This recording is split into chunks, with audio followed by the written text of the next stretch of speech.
In this video, I'd like to figure out if there is any difference between the skill level or game sense between CPUs from NASB1 and NASB2. To do this, I'm asking if the CPUs know combos, and do they at different levels have different types of game plans or game sense. How am I going to determine if this is true or not? So to start, I'll be picking a level 5 CPU of Spongebob in both Nickelodeon All-Star Brawl 1 and 2. This way, it sets a control. Spongebob is a character that is playable in both games, and he's relatively simple, so it's possible that the developers knew exactly how he was going to play, implementing things like combos, or other things that maybe for more complicated characters would not be possible. Next, for each CPU, I'll do the next 3 things.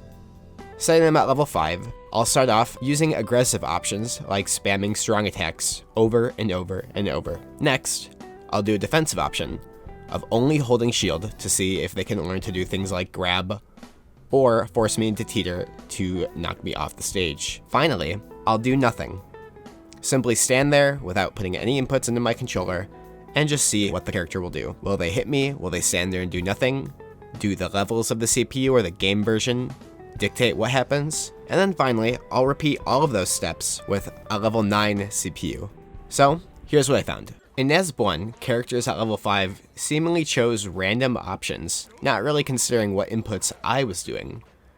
It would often accidentally RPS itself, due to hitting itself with my neutral strong when it would up strong, and sometimes it would guess correctly and use a down strong.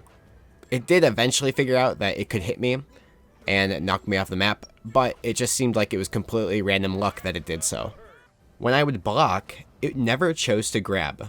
This was the level 5 CPU, by the way, so maybe it did differ at higher. I hadn't found out yet, but it just seemed like it would keep jabbing, keep strong attacking. It just didn't really understand what it could do against this option. Granted, the amount of pushback I was receiving was pushing me closer and closer to the ledge, and eventually I did get teetered, where after enough strongs, it did end up knocking me off the stage. Finally, when I would do nothing, the CPU seemingly stopped attacking, as if it was waiting for its turn for me to get up. And eventually, it just stopped doing anything altogether. After several minutes, it did decide to jump once or twice, but after that, it stood still and waited its turn until the match timer went to 0. So this was really interesting to find. NASB1 level 5 CPUs just stand there when you do nothing. When you input no option, it'll just wait for you. Once that match had ended, I decided to switch to level 9, and here's what I found for that.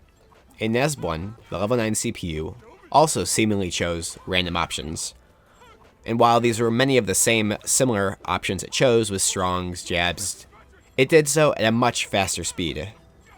When I was thrown off stage by an attack, it would keep the pressure up by throwing out just random attacks until I made it to ledge, where when I waited, it would attack me at ledge unlike the lower levels, and ended up doing so enough to actually knock me off the stage until I lost my stock, then which I started the block portion. When I would block once again, the level 9 CPU would not grab me.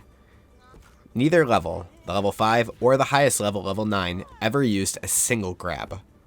It was an odd behavior that only really happened with blocks, and it was pretty much the exact same, where it would just throw out random attacks. It's just that, again, the level 9 would do so at a much faster speed. So, I ended up getting teetered and KO'd much earlier than I did the first time with level 5. When I did nothing for the next stock, the level 9 CPU did not care that I had stopped inputting moves or options, and it simply beat me up until the game ended, with me losing all of my stocks. So, with the level 9 CPU, it is without mercy compared to the level 5 CPU in NASB1. From here, this is where I decided to transition to Nickelodeon All-Star Brawl 2. If you do want to see other CPU levels though, you could let me know in the comments section if that's something you're interested in, but for today, we'll just be moving on to Nickelodeon All-Star Brawl 2 and showing off their level 5 and 9 CPUs in this test. Right off the bat, the level 5 CPU in Nickelodeon All-Star Brawl 2 wasted no time after seeing me do my first strong attack to pause and hit me with a bubble. It then threw out a couple random moves like F-tilts and dash tech that whiffed, and then it ended up getting hit by my strong, which after that, he threw out a fast F-tilt and dash tech me off stage, and even caught my jump with another dash tech. Whether it was random or just due to me inputting an option, it did keep me from grabbing ledge. I decided to up special to recover just as a test, and Spongebob reacted by blowing a bubble, missing his tech, getting hit by up special, and losing his stock. Moments later, the exact same scenario happened, where Spongebob hit me with an F tilt into a dash tech, and this is where I decided to just move on for the block portion at level 5. Just like in Nickelodeon All-Star Brawl 1, the NASB2 Spongebob refused to grab.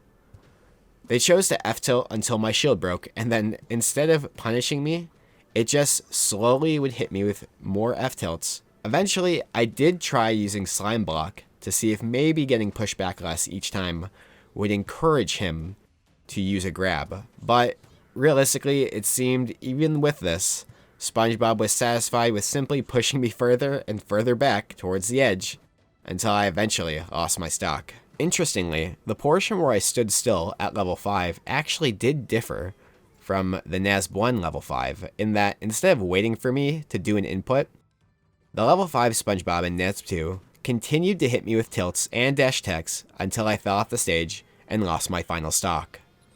So far, the level 5 Spongebob is smarter in the sense that it acts more like a player would in that, well, if you're inputting moves or not, we're fighting. Moving on to the level 9 CPU for NASB2.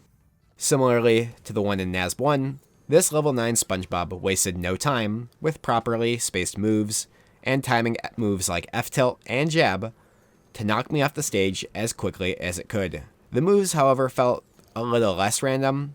Level 9 even blocked my charge attack when I decided to hold my strong move to maybe catch it off guard with a different timing. After which, I was launched into the blast zone by an F-tilt. The block portion versus the level 9 was similar to NASB1, where they would simply never grab even when I blocked forever, but it just, again, was content with doing faster options to push me closer and closer to the edge, even when my shield was popped. The CPU never used something like a charge attack to punish my block break, or a super move when it had 3 bars of slime. The last test was very quick. For the no input portion, at level 9, Spongebob and NASB2 wasted no time F-tilting me across the whole stage, ending my stock in an instant.